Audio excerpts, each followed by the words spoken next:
which brings us to former top DOJ official Tom Dupree. Welcome, Counselor. It has been a while since I took con law. Can an inspector general grade the homework papers of a president? Absolutely not, Trey. And look, we're going to add this inspector general proposal to that long list of failed efforts by Adam Schiff. This bill is dead politically. It will never get through Congress. But to your point, it's also blatantly unconstitutional. You cannot insert an inspector general in the White House insulated from being controlled by the president, being fired by the president, basically to operate as a shadow force exercising control over the office of the President of the United States. The founders never dreamed of anything like that. And again, it's not going to become law, but even if it were, it would get invalidated by the courts in a heartbeat.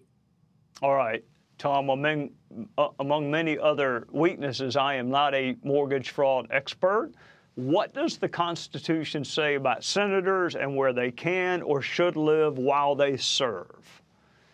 Sure. The Constitution actually doesn't require that congressmen and senators live in their district while they are serving. When you get elected, you typically have to have a residence. But once you're elected, you can live in Washington if you want. Maybe you'll pay a political price if your primary residence is not the state that you're representing. But constitutionally, it's permissible. What is not permissible, and what's the issue that President Trump has been raising, is for tax purposes and mortgage purposes, you cannot say you are a principal resident of one state on one form and a principal resident of another state on another form. That's the issue that Trump has flagged and that the Justice Department is going to be looking into, whether Adam Schiff did something like that.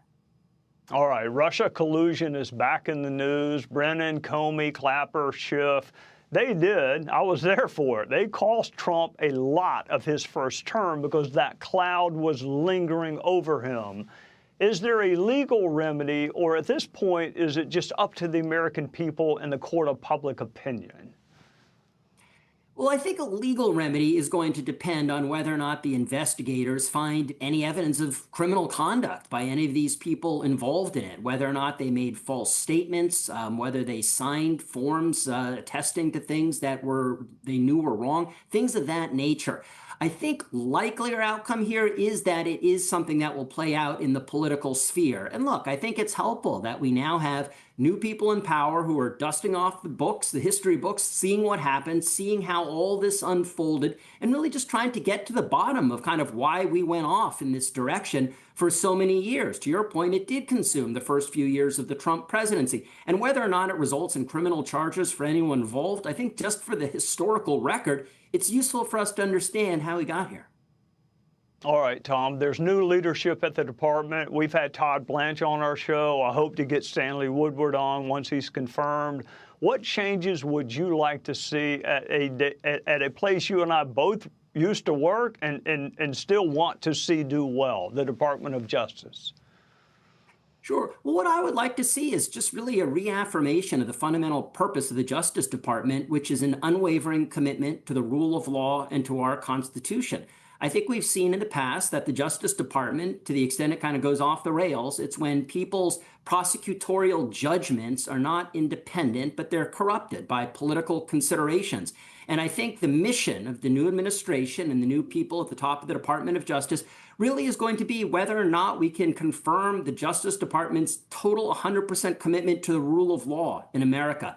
That's what the Justice Department stands for. That's why for so many years, as you know, Trey, it was the gold standard of federal agencies, these independent prosecutors with rock-solid integrity. And I think we need to find a way to get back to that point, to where the American people have 100% confidence in the Justice Department, that it's full of men and women of integrity and a commitment to the rule of law in America.